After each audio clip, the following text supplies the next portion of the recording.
Oke, terakhir kali kita sampai sini ya, latihan ini ya, mmm, sebenarnya ini ada latihannya lagi, mungkin singkat aja ya.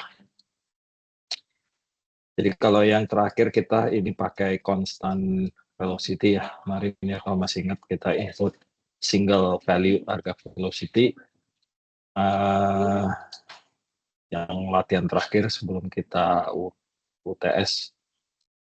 Nah, sekarang kita akan coba gunakan velocity model ya. Jadi kan kita punya model ini nih, yang model velocity yang dalam dalam depth domain ya.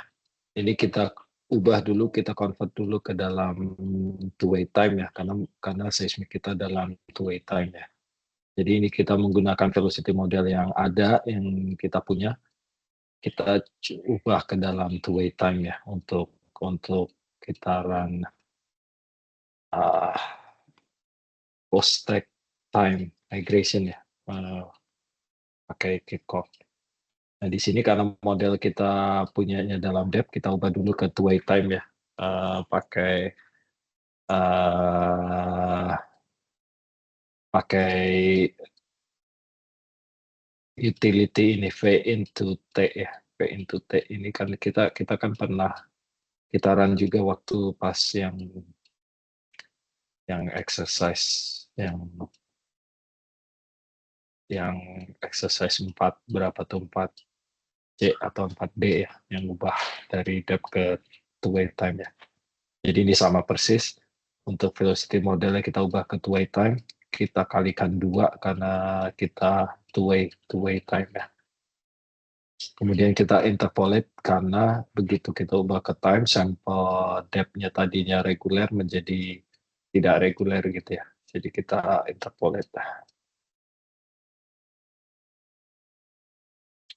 Kita interpolate supaya sampling yang regular dalam time, kemudian kita ubah ke RMS velocity karena time migration input velocity-nya dalam RMS ya, bukan dalam interval. Jadi kita ubah dari interval velocity ke RMS velocity. Kemudian kita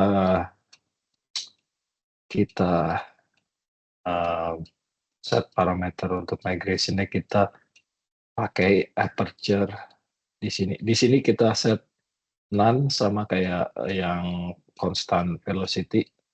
None ini berarti kita ambil defaultnya, harga defaultnya ya.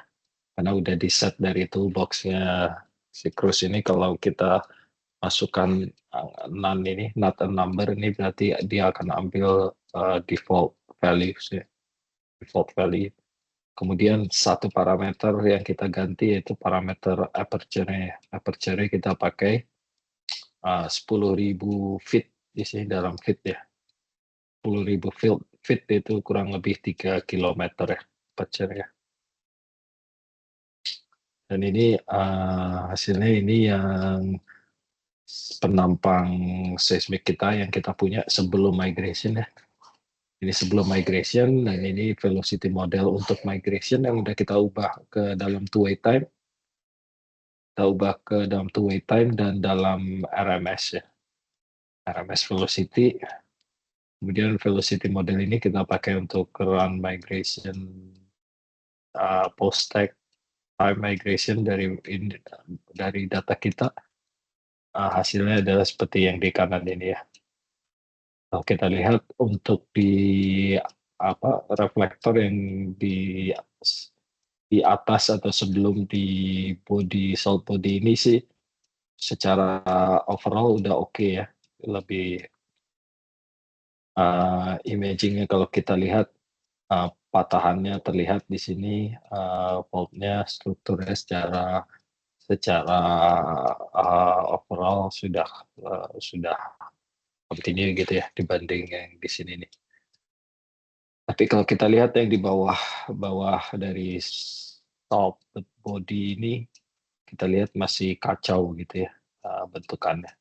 Tapi di area yang nggak terpengaruh oleh salt body ini, kita lihat overall sudah oke, sudah cukup oke gitu ya. Nah, ini problemnya dengan time migration karena velocity salt ini yang sangat tinggi gitu ya, menyebabkan reflektor yang ada di bawah salt ini dia jadi terdistorsi gitu ya, ketarik gitu ke atas. Jadi velocity di sini kalau kita lihat velocity di bagian atas saltnya dia cukup konsisten gitu ya. Tapi gitu di bawah ini dia kan jadi apa ya? Uh, jadi stretching atau ketarik-tarik gitu ya. Itu akibatnya di sini kalau kita lihat. Karena ini time migration tidak, jadi dia tidak bisa menghandle lateral velocity variation yang cukup tinggi gitu. Nah, ini di latihan 5B kalau mau dicoba bisa kita coba dulu, belum buka lagi.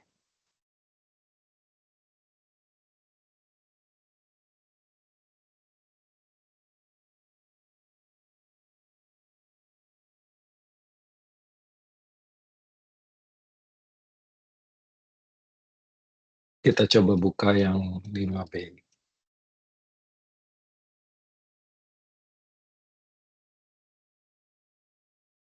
Ya, kita ke exercise ya, folder exercise. Kemudian ada course 3, 1, 2, 3, 4, 5. Kita ke course 5 yang 5B. Nah, ini untuk post-stack time migration ya. Ini kita baca data stack kita ya. Kemudian kita define lateral dan depth axis-nya. Kemudian kita baca velocity modelnya dalam depth. Kemudian kita assign depth axis-nya. Kemudian kita ubah dari depth menjadi two-way time ya di baris 31 sampai 36 ini. Kemudian baris 38 sampai 40 ini memotong data ya supaya panjangnya sama dengan data stack-nya. Ya, ini kayaknya ini opsional sih, harusnya nggak usah juga, nggak apa-apa sih. Kemudian yang 42, ini 42 sampai 44 kita bikin time axis baru yang diinterpolasi, yang diinterpolate. Baris 46 sampai 51 ini, sampai 52 ini kita lakukan interpolation ke arah time, ke arah vertikal. Karena tadinya di depth samplingnya udah reguler, tapi gitu diubah ke time dia jadi irregular, harus kita regularisasikan lagi pakai interpolation. Kemudian ini display input datanya, kemudian kita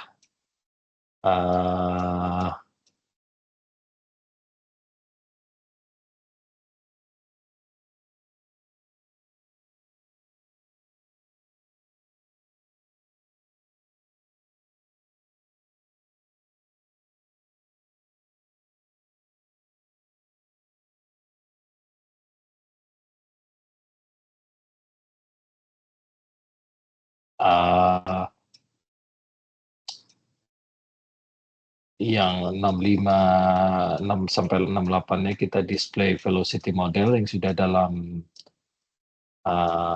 time, two-way time, RMS. Kemudian 70 kita set parameter untuk PSTM ya. Kita ambil default semua kecuali parameter 1 ini adalah untuk aperture. Jadi kalau kita ketik Halkirk, dia ada 5 parameter inputnya, input datanya, kemudian velocity modelnya, kemudian parameter ketiga adalah time ya, time axis-nya, kemudian x atau lateral axis-nya, kemudian ada 4 parameter tambahan ini sudah diberikan default value-nya semua, jadi kalau kita masukkan none, sebenarnya dia akan ambil harga default-nya. Parameter satu ini aperture-nya ya, aperture-nya default-nya adalah length of the section, jadi panjang lintasan kita. Ini biasanya saya diganti ya, sesuai kebutuhan atau sesuai keperluan data. Kemudian untuk parameter 2 ini target window-nya.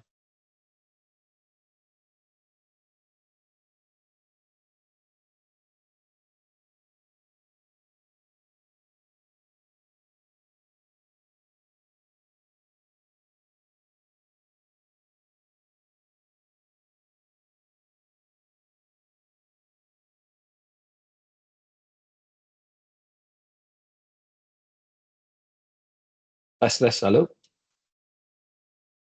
Iya Pak, jelas Pak. Oh, oke. Bentar, maaf tadi gangguan kayak putus internetnya sebentar. Saya coba ganti dulu.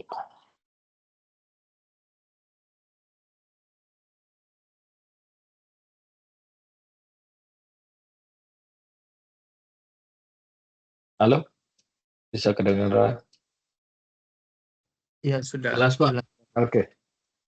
Sharing apa screen-nya masih kelihatan nggak ya? Masih ini Pak, Oke. Saya profil. coba saya stop dulu, saya share ulang bentar ya.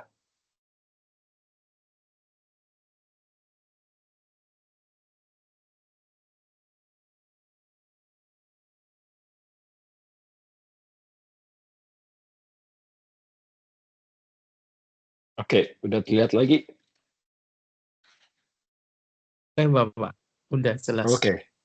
Nah, oke, ini parameter 2, parameter 3 ini time maksimum dan time minimum dan maksimum ya. Default-nya dari surface atau dari 0 hingga data akhir dari datanya.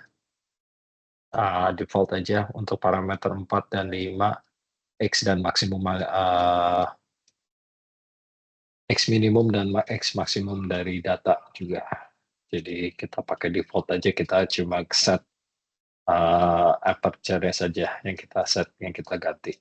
Oke. Itu aja. Ini kalau kita coba run aja, kita run saja yang 5B ini.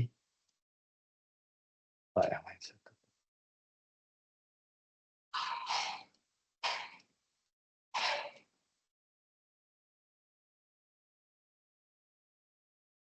Oke. Ini dia lagi convert velocity-nya dulu ke two-way time, kemudian dia run migration-nya sekarang ya. Masih convert velocity. Sebentar.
Oke, nah ini hasilnya.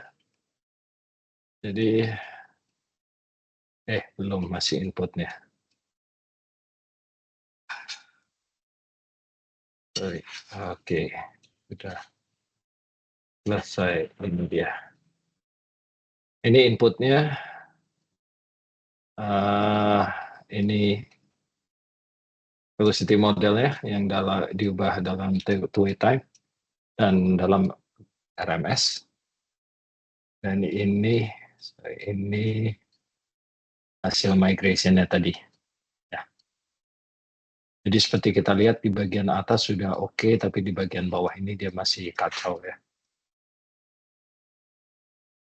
Nah, jadi dari sini kita tahu bahwa memang untuk PSTM dia tidak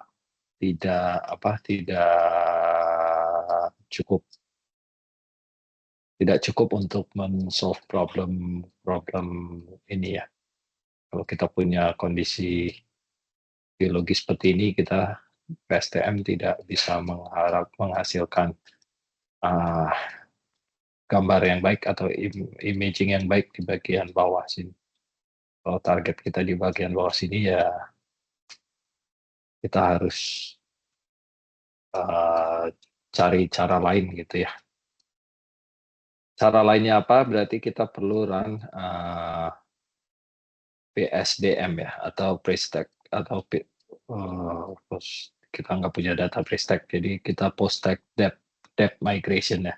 Itu adalah yang latihan 5D, latihan berikutnya ya. Di sini kita run PSDM menggunakan metode phase shift ya.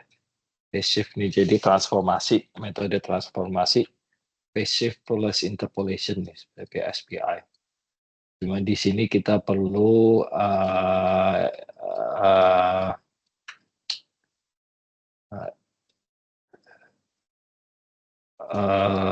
frekuensi aksis, kita perlu define frekuensi karena dia run di domain frekuensi ya, jadi ditransformasi data kita ditransformasi ke dalam domain frekuensi, kemudian dilakukan mapping di frekuensi domain, dan hasil akhirnya nanti dikembalikan lagi ke time domain gitu ya. Kita perlu build frekuensi aksisnya. Di sini kita gunakan dari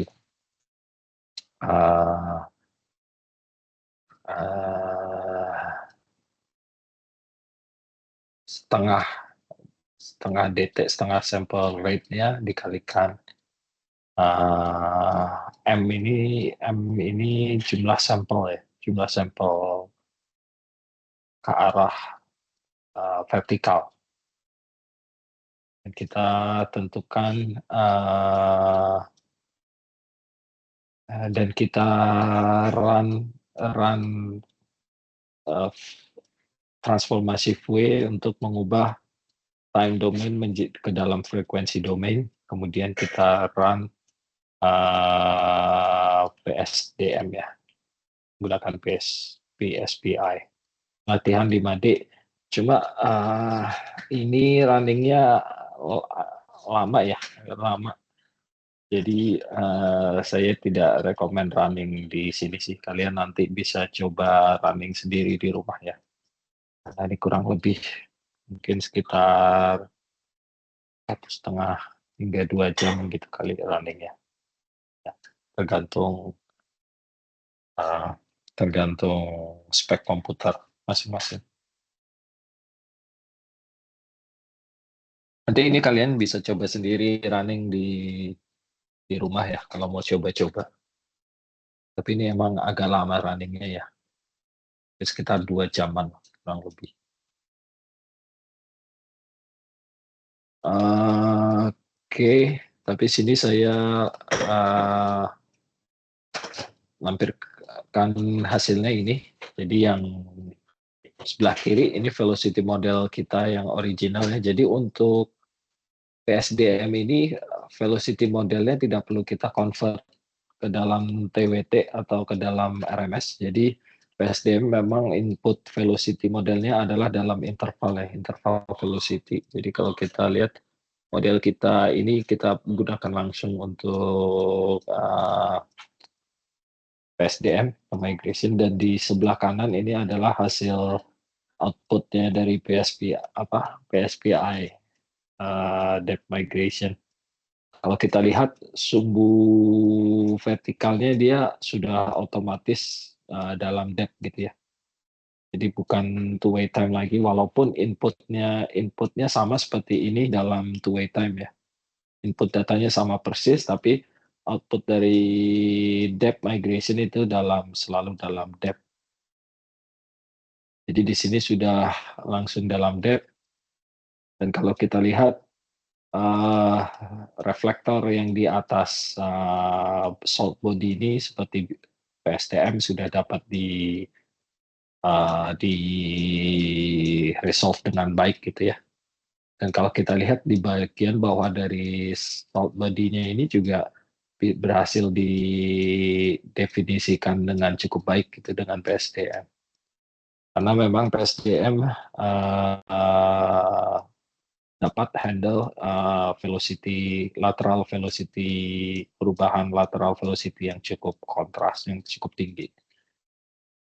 Oke. Ini kalian bisa coba sendiri latihannya yang 5D. Kita ambilkan itu yang 5D ini. Ya. Yang ini cuma runningnya lama sih. Jadi saya nggak sarankan di run di sini. Kalian bisa run sendiri pas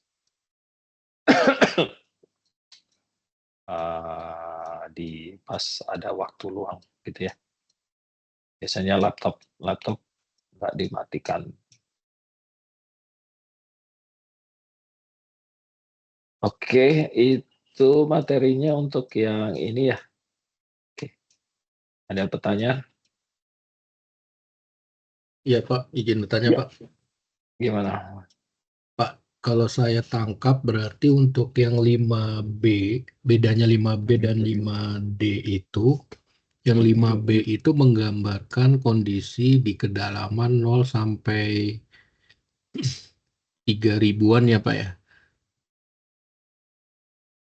Dan 5D itu yang kedalaman dalam gitu ya Pak ya. Lebih Yang ini dalam kan? gitu Pak. Iya betul. Karena ini kan tadi Bapak menyebutkan bahwa 5B itu untuk kondisi yang kalau di sini 2 sampai 3 ini kan nggak begitu jelas Pak ya. Yang ini di sini ya. Iya. Iya. Betul. Berarti Ya. kalau saya hanya ingin menggambarkan 0 sampai 2 itu berarti saya bisa pakai yang 5A itu Pak. 5B ya, sorry. Ya, bisa. Jadi memang kalau target kita di kedalaman ini aja, yang di bagian atas dari ini, kita cukup run PSTM aja sebenarnya. Karena Oke. PSTM secara komputasi lebih cepat ya. Kan kita tadi ini bisa bandingkan juga ya, tadi saya run ini kan cepat aja nih. Tapi kalau run yang 5D ini, ya harusnya 5D. Kalau saya run 5D ini lama ini. Bisa berjam-jam ini di laptop ya. Bayangkan kalau data yang padahal ini kan ukurannya cuma kecil aja nih. Bayangin kalau datanya data yang besar gitu. Akan lebih lama lagi runningnya. Jadi memang kalau memang target kita hanya di kedalaman ini yang secara kompleksitas velocity terutama ya, walaupun secara geologi cukup kompleks struktur sih, ada patahan gitu ya, ada bentuk kayak ini, tapi secara velocity nggak terlalu kompleks karena dia ini kan relatively di bagian sini kan makin ke bawah, makin dalam, makin cepat gitu aja ya. Beda dengan yang di sini ya, yang lewat body ini. Karena di sini dia cepat, dia tinggi banget, terus di sini jadi kalau kita lihat yang sini, nah ini di sini layering gitu kan velocity-nya ke bawah makin cepat, di sini tiba-tiba nendang kencang banget sampai 14.000 lebih, mungkin 15.000. feet per second, kemudian di bawah sini jadi pelan lagi gitu, jadi biru. Nah, ini yang menyebabkan PSTM ini nggak bisa handle dengan baik gitu. Ya, tapi memang kalau target kita masih cuma di atas ini aja, PSTM udah cukup sih sebenarnya. Karena kekurangannya PSTM itu dia running-nya lama, kekurangannya itu dia nggak bisa yang terlalu kompleks, tapi running-nya dia cepat dan juga dia tidak terlalu sensitif sama velocity model ini. Jadi sebenarnya kalau saya kasih velocity model yang agak ngaco lagi gitu, dia masih kurang lebih hasilnya mirip-mirip ini gitulah. Dia agak agak tidak terlalu sensitif terhadap velocity modelnya. Karena velocity model ini kan bikinnya estimasinya juga agak sulit juga ya. Maksudnya nggak mudah gitu. Nah, kebalikan untuk PSDM, velocity model kita harus cukup akurat gitu. Karena kalau nggak ini nanti hasilnya berbeda gitu jauh. Jadi problemnya dengan PSDM, dia running-nya lama, tapi model velocity-nya juga harus cukup akurat supaya hasil ininya oke gitu. Ya. Jadi memang kalau target kita simple aja seperti sini yang masih bagian atas ya run PSDM aja cukup gitu sih. Gitu ya. Jadi mungkin kalau target kita di kedalaman ini kan yang depth ya.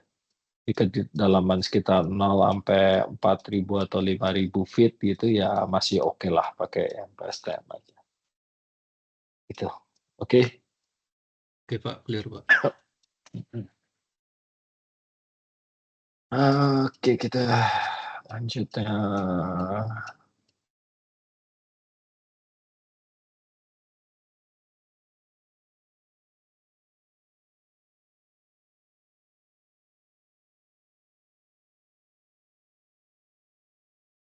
Pak, satu pertanyaan lagi Pak. Hmm.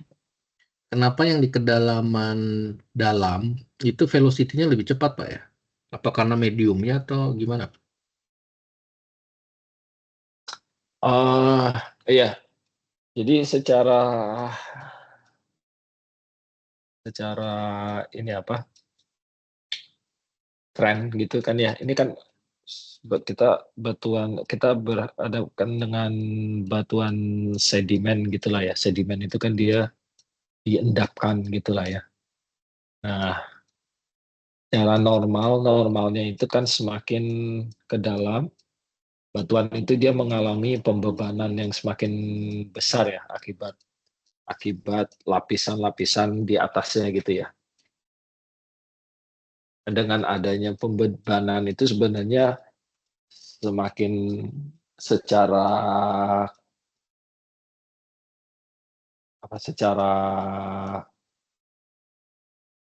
komposisi batuannya dia lebih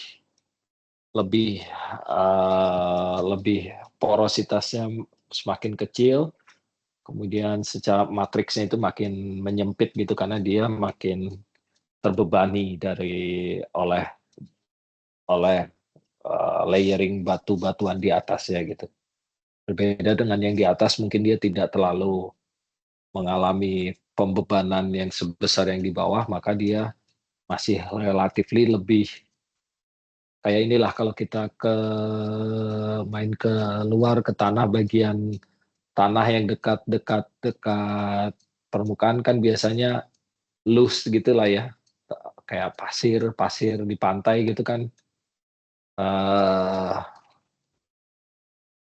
bisa ke bawah angin, ke bawah ombak gitulah ya, karena dia loose gitu ya. Nah, tapi kalau bayangkan pasir yang sama itu tapi di dalam kedalaman berapa ribu meter di bawah tanah gitu, dia pasti akan lebih padat karena terkompaksi akibat pembebanan batuan-batuan di atasnya gitu. Jadi hal ini menyebabkan kalau kita melakukan pengukuran seismik atau gelombang di dalam batuan yang di permukaan yang relatively lebih loose, itu dia akan lebih lambat sampainya. Karena apa? Karena di antara batu-batuan sendiri itu banyak rongga-rongga, banyak pori-porinya, banyak ruang kosongnya gitu, di mana si gelombang ini bisa lebih lambat, bisa bergerak lebih lambat dibanding dia melewati batuan yang lebih padat secara interpartikel atau interkoneksinya lebih rapat gitu kan ya, karena porositasnya juga lebih kecil, karena ruang rongga di dalam batuannya itu makin kecil, karena dia terbebani oleh, compaction dari batuan-batuan di atasnya. Jadi dia makin padat, makin compact gitu ya, sehingga gelombang yang melewati itu sebagian besar dia lewat di dalam matriks si batuannya, bukan melalui rongga-rongga pori yang renggang. Jadi dia lebih cepat gitu. Jadi makanya kenapa secara tren makin ke bawah velocity itu makin cepat. Kecuali kita memiliki, overpressure atau apa gitu ya, atau kondisi geologi lain yang menyebabkan, porositas atau, perubahan porositas di dalam batuan gitu ya. Jadi secara normal trennya velocity makin ke bawah makin cepat karena adanya efek, kompaksi itu. Makin ke bawah batuan makin compact, makin terbebani, sehingga makin padat, sehingga gelombang itu, merambatnya lebih cepat di batuan yang padat dibanding batuan yang loose atau apa, lapuk lah ya. Jadi kalau di bagian atas biasanya kita di tanah, kalau kita gali lubang, biasanya di bagian atas lebih cepat gitu ya kan, karena tanahnya relatively lebih loose, nggak padat, belum padat gitu ya, masih gembur gitulah ya, tanahnya kayak yang di bagian atas biasanya. Makin ke bawah makin padat biasanya kalau kita cangkul atau apa makin sulit. Drilling juga gitu, drilling makin ke bawah kan dia makin pelan biasanya, ROP-nya ya, karena compaction batuannya makin padat, makin ini. Beda dengan waktu di atas biasanya lebih lebih cepat gitu ya. Gitu kira-kira menjawab ya. Oke Pak, siap. Kasih Pak.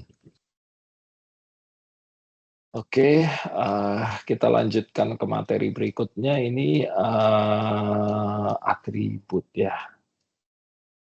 Fashion ini mungkin, ini aja ya, pengertian aja ya karena sebagian, kita jarang berhubungan dengan data seismik gitu, jadi mungkin, ini untuk, additional knowledge aja gitulah ya. Jadi biasanya data seismik yang kita lihat, kita biasanya gunakan untuk melihat bentukan bawah permukaan biasanya, terutama untuk struktur-struktur, kalau kita punya bentukan anticline atau bentukan, tinggian gitu, atau bentukan syncline atau rendahan, atau ada fault itu kita bisa lihat dari data seismik biasanya. Nah, cuma selain informasi itu, sebenarnya ada lagi informasi lain yang tergantung di data seismik ya, yang terkandung di data seismik, biasanya dia perlu, operasi matematis khusus atau tambahan untuk, menghasilkan menghasilkan informasi menghasilkan data tersebut gitulah. Nah, data tambahan ini biasanya disebut dengan atribut ya. Atribut kan pelengkap gitulah ya, pelengkap atau tambahan gitu ya. Nah, ini biasanya digunakan untuk menambahkan informasi yang biasanya di dalam data seismik konvensional itu biasanya tidak terlihat jelas gitu ya.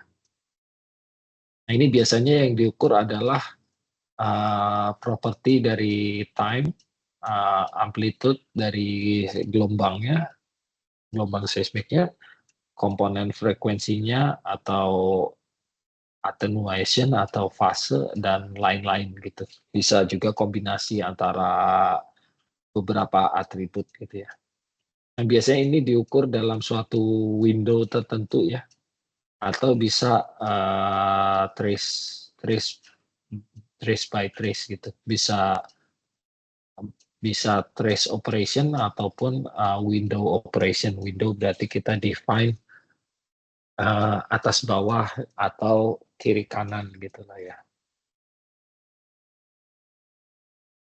Ini awalnya dicetuskan tahun 70-an kalau tidak salah ya. 70-an orang menganggap seismic trace atau seismic trace itu sebenarnya kompleks. Jadi dia punya komponen real dan komponen imajiner gitu. Cuma namun yang display di dalam data seismik kita itu hanya komponen realnya saja ya. Komponen realnya saja. Jadi amplitude, frekuensi, kemudian time itu komponen realnya aja. Nah, kalau kita melakukan phase shifting 90 degree, maka komponen imaginary ini bisa dihasilkan juga ya. Nah, dari sini kita bisa menurunkan beberapa atribut ya, biasa kompleks atribut. Nah, biasa disebut amplitude envelope atau instantaneous amplitude atau reflection strength juga suka disebut gitu. Instantaneous phase atau instantaneous frequency.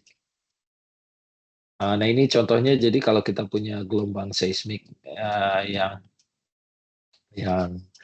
kita biasa lihat itu kan sebenarnya bentuknya seperti gini ya. Ini tuh hanya komponen realnya saja sebenarnya. Ini kita tampilkan di dalam bidang vertikalnya.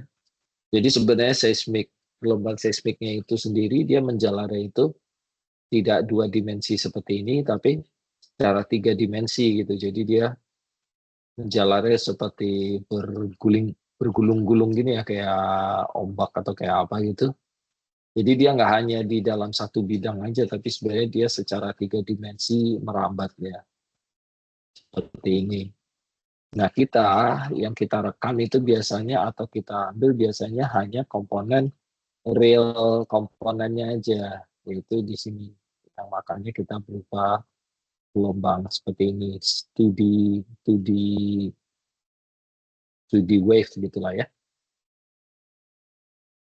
Nah, kalau kita proyeksikan ini 90 degree, kita putar 90 degree, sebenarnya dia hasilnya seolah-olah kita memproyeksikannya ke arah vertikal sekarang. Tadinya kita memproyeksikannya ke arah sini, arah horizontal. Sekarang kita memproyeksikan ke arah vertikal, jadi seolah-olah ada bidang 2D di bagian bawah gitu ya, atau di lantainya. Nah, ini adalah proyeksi di arah vertikal ya. Ini adalah yang bagian imajiner ya gitu ya. Bagian imajiner yang bisa kita dapatkan dengan melakukan transformasi Hilbert namanya ya. Transformasi Hilbert. Nah, ini di sini sama gambar yang sama, jadi gelombang seismik itu sebenarnya menjalarnya seperti gini ya, 3 dimensi. Jadi nggak cuma di satu bidang aja, tapi it's 3 dimensi. Dan untuk instantaneous amplitude-nya ini diturunkan dari, ini kan 3 dimensi ya, dia berarti memiliki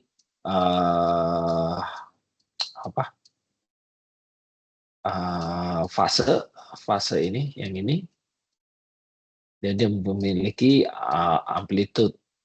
Amplitude ini sebenarnya kan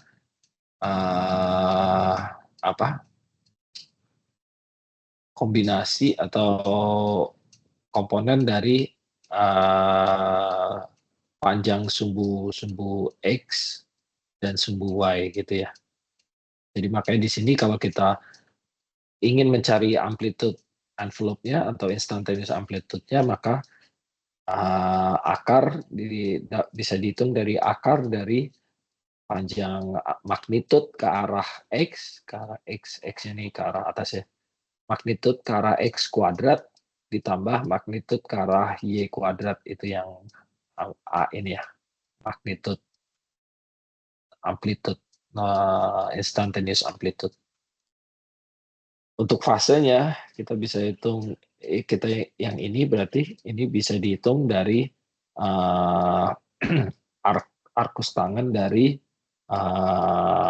magnitude ya arah sumbu Y dibagi dengan magnitude arah sumbu X gitu ya. Dan juga frekuensi, instantaneous frekuensi bisa dihitung dari turunan dari fasenya. Ya. Oke, nah ini contohnya kita langsung latihan ini. Jadi di toolbox terus itu udah ada 3 function untuk menghitung instantaneous amplitude, instantaneous phase, dan instantaneous frequency. Jadi ini kita di latihan 6A ini. Jadi data seismik, yang kita punya data seismik satu penampang ya, 2D. Ini kita run atribut masing-masing, ini instantaneous amplitude, kemudian yang tengah adalah instantaneous phase, yang kanan adalah instantaneous frequency. Di sini biasanya masing-masing atribut itu meng-highlight memiliki kelebihan sendiri-sendiri ya. Kalau amplitude biasanya kita bisa melihat area-area mana yang memiliki secara amplitude lebih kuat gitu ya. Kayak di sini ada yang bright, di sini lebih kosong gitu ya. Kemudian di sini ada lagi yang kuat-kuat. Nah, berhubungan dengan apa, ini bisa macam-macam gitu ya. Kalau instantaneous phase biasanya lebih meng-highlight discontinuity gitu. Jadi kalau kita lihat di sini ada discontinuity ke arah sini, kemudian ada discontinuity lagi. Jadi kita bisa buat tarik gambar kira-kira mungkin di sini ada fault gitu ya, fault ke arah sini. Karena di bawah sini kita lihat sini ada discontinuity lagi nyambung, ada break itulah ya, break. Jadi mungkin di sini ada fault gitu ya. Secara overall mungkin di dalam seismiknya nggak kelihatan, saya nggak punya seismik di sini. Tapi di latihan nanti ada display seismik original. Nah, untuk instantaneous frekuensi kita cuma bisa tahu di bagian atas ini secara umum frekuensi kontennya jauh lebih tinggi dibandingkan di bawah sini ya. Karena di atas ini kita lihat masih ada orange, kuning, orange-nya. Ya, orange itu sekitar 60, 60, 50, jadi di atas ini mungkin bisa sampai 60 hingga 50 Hz. Tapi di bawah sini kita lihat dominantly hijau dan biru gitu ya. Hijau biru berarti sekitar 20 hingga 30 Hz di bawah sini. Ya. Itu latihan 6A.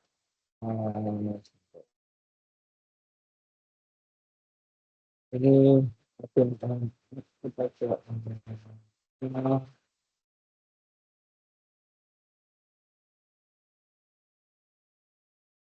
ini penjualan juga.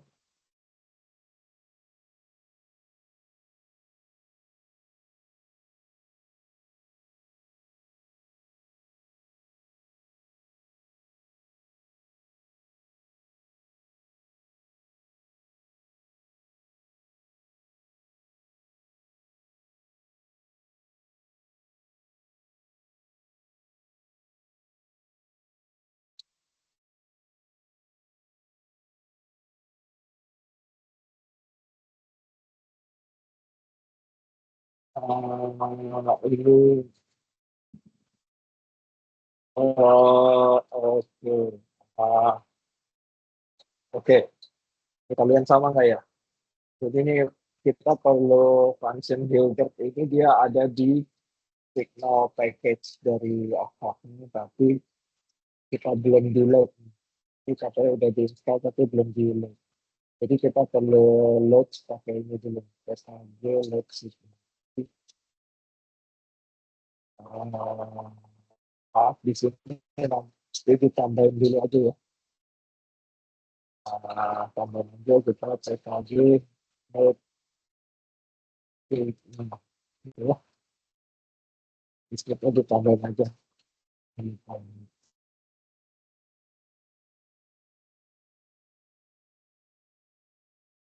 Kita tambahin aja dulu ini SHG load signal kemudian kita. Jadi cuma sekali aja sih kita lihat. Nah, ini hasilnya ya. Uh, jadi ini di sini seismik lainnya ya, seismiknya. Nah, di sini kita lihat nggak begitu jelas. Mungkin kita lihat di sini ada yang jelas gitu ya. Di sini mungkin ada indikasi flag gitu yang kami mau jelas. Karena kita lihat ada terus di mata kemarin gitu ya. Tapi dengan adanya atribut kita bisa membantu, oh ternyata di bagian sini ada yang strong amplitude seperti ini ya. Jadi kita kelihatan di sini ya. Dan di bagian sini juga ada yang lebih strong secara amplitude seperti ini. Dan kalau kita lihat atribut yang instantaneous phase di sini tadi seperti saya gambarkan di sini kayaknya ada fault gitu ya. Bisa kita gambarkan fault di sini. Secara umum ini lebih mudah. Kemudian ini yang frekuensi tadi. Kalau di sini kan nggak begitu kelihatan perubahan frekuensinya ya. Tapi di sini kelihatan kalau di bagian atas nih lebih higher frekuensi dibanding yang di bawah sini. Oke. Okay.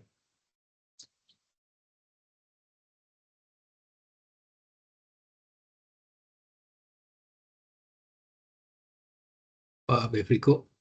Ya, Saya nyoba untuk yang exercise 6A ini kok dia error ya Pak ya? ini errornya kayak sama tadi. Tadi saya juga error pertama nih. Ini ya. Iya Pak. Jadi ditambahin dulu Mas. Ini di editor ya. Di script ini tambahin ini. PKG load signal. Jadi dia perlu load Bentar Pak ya. PKG load signal.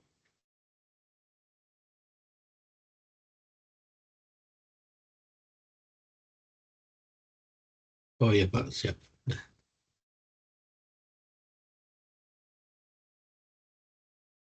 Sudah muncul Pak.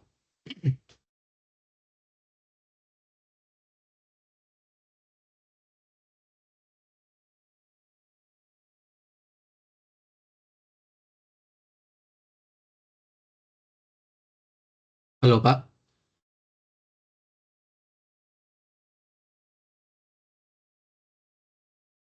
Halo.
sepertinya koneksi Bapak terputus ya, Mas. Iya kayaknya.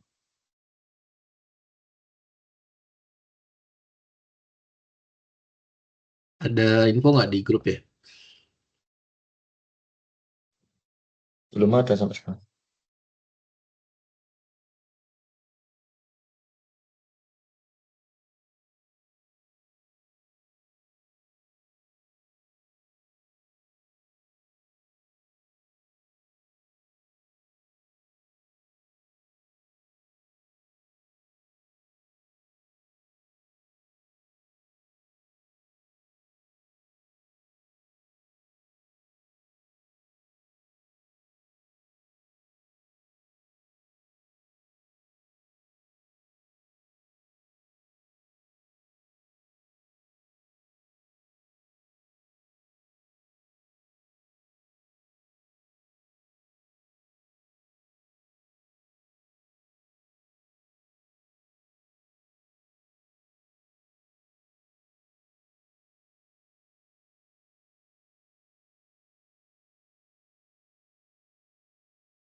Halo, sorry. Tes. Tes. Dengaran suara saya? Halo? Sudah, Pak. Iya, Oke. Bapak. Maaf, ada gangguan ini wifi-nya mati ini kayaknya karena hujan. Sebentar ya. Uh, uh, Sambil ini minggu depan itu saya kayaknya berhalangan juga ya. Ada dinas juga. Jadi mungkin kita ganti kuliah pengganti di hari lain gitu bisa.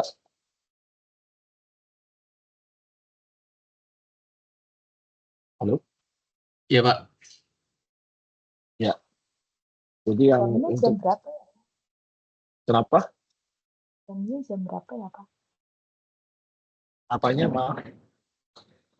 Jamnya malam juga, Pak. Jamnya iya, kayaknya sama sih yang habis maghrib ya, 6:30 gitu.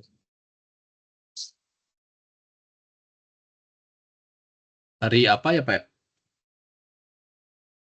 Sebenarnya minggu depan itu saya kembali tanggal 14. Jadi Kamis saja. Kamis 14 itu bisa nggak ya?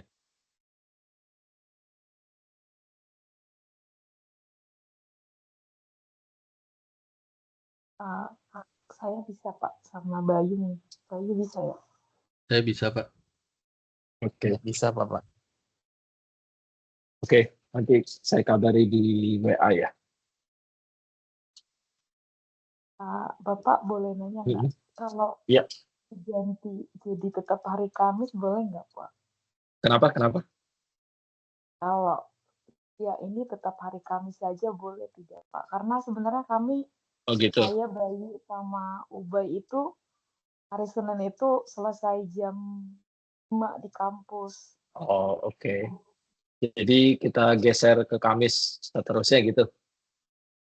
Ya kalau yang lain bisa gitu, Pak. Oke. Oh saya sih nggak masalah sih. Kamis saya kosong sih. Yang Nanti lain bisa nggak ya? ya, kalau yang lain oke, bisa aja kita geser. Nanti kita itu di WA aja ya. Oke, baik, Pak. Kita Terima kasih. tunggu konfirmasi rekan-rekan yang lain. Kalau dari saya sih nggak masalah sih. Kamis.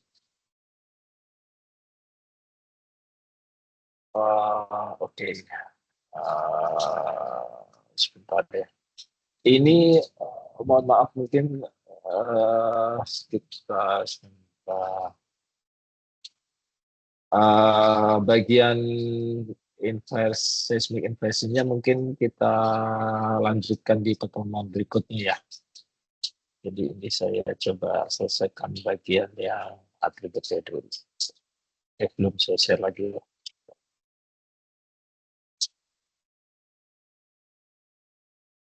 Oke. Ini kita coba lanjutkan. Jadi di sini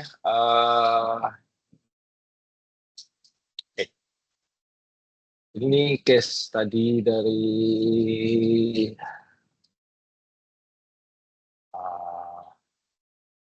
lapangan,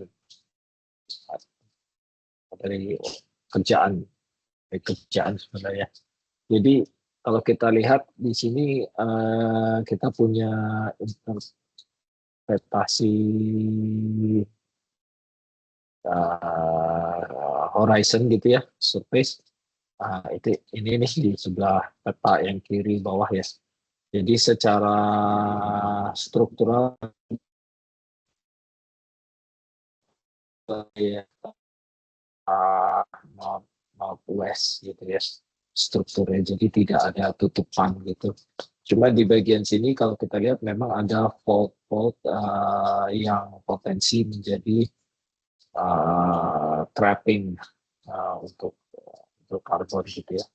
Dan kalau kita lihat di sini di polygon yang pink ini ya, ini ada channel gitu yang dipotong-potong oleh fault ini, fault yang arah northwest southeast gitu. North south kurang lebih ya. Ini yang merah nih garis pantai yang ini di transisi antara shore ke arah darat gitu ya. Jadi kalau kita buat atribut namanya sweetness ya, sweetness atribut ini sebenarnya amplitude envelope dibagi dengan akar dari instantaneous frekuensi sebenarnya. Jadi kombinasi dari atribut yang kita lihat sebelumnya. Di sini kalau kita lihat di bagian sini ada fitur-fitur yang cukup strong gitu ya. Di sini digambarkan apakah di sini itu bagian delta plane-nya, kemudian di sini adalah kita lihat ada bentuk channel-channelnya di sini ya, bagian channelnya di mana dia dipotong-potong oleh fault ini gitu ya. Jadi interpretasi awalnya seperti itu. Kemudian kita coba evaluasi ulang. Di sini saya coba lihat per frekuensi, single frekuensi ya. Jadi di sini data seismik kita bandwidth-nya seperti ini, jadi dia sekitar dari kita lihat di 15 bidang dari mungkin sekitar 10 hingga 75 Hz gitu ya. Jadi di sini kita lihat ada peak frekuensi di 22, 31 dan 40 gitu ya. Jadi di sini saya lihat di komponen single frekuensinya aja di 22, di 31 dan di 40 Hz. Kita lihat ada bentukan feature yang berbeda gitu di masing-masing frekuensi. Dan kalau saya gabungkan itu bentukannya terlihat seperti ini. Ini namanya strong decomposition. Jadi kita blending tiga frekuensi tadi. Lihat ada bentukan ini seperti channel loop ke arah selatan gitu ya dengan ini. Pak, mohon maaf Pak, suaranya kok Ya, kurang jelas halo. ya Pak? Atau di tes, saya tes, aja tes. ya? Bisa jadi mas, soalnya saya pakai internet HP ini. Halo, halo. Oh oke Pak, sudah Pak, sudah lebih baik Pak.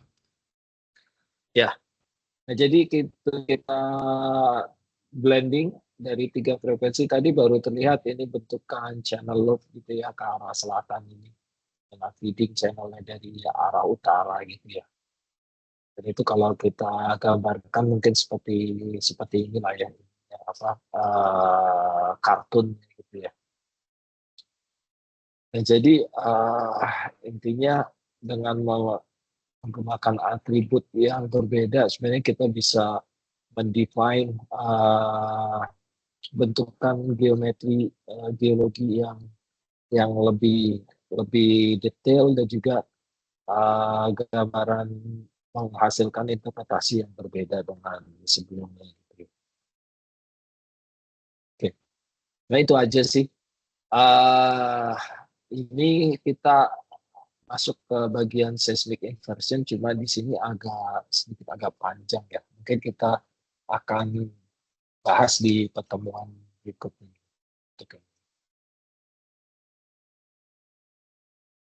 Oke. Sejauh ini ada yang mau ditanyakan?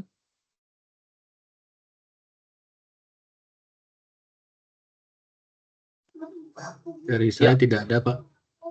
Oke. Kalau tidak ada pertanyaan, kita akhiri dulu di sini. Minggu depan saya Senin berhalangan, jadi mungkin kita geser tadi untuk sementara ini di hari Kamis ya. Nanti mungkin konfirmasi dari rekan-rekan yang lain juga ya. Nanti tolong diinfokan di WA grup aja kalau ada yang berhalangan atau ada usulan waktu yang lain gitu ya. Oke, kalau tidak ada pertanyaan lagi, kita akhiri dulu untuk minggu ini.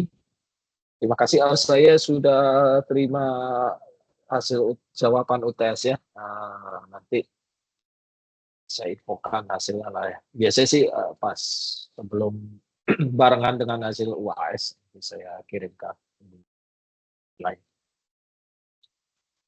Ya, so far sih saya lihat masih oke sih. Ada yang mengkhawatirkan gitu. Biasanya kalau ada yang itu apa ya biasanya ya atau ada tambahan atau apa, tapi sejauh ini kayaknya oke sih. Oke, itu aja saya akhiri di sini pertemuan kita untuk minggu ini. Selamat malam, selamat istirahat semuanya. Assalamualaikum warahmatullahi wabarakatuh. Selamat malam, Pak. Terima kasih, Pak. Terima kasih, Terima kasih, Pak. Bapak. Izin live Terima kasih, ya. Pak. Ya, Mas.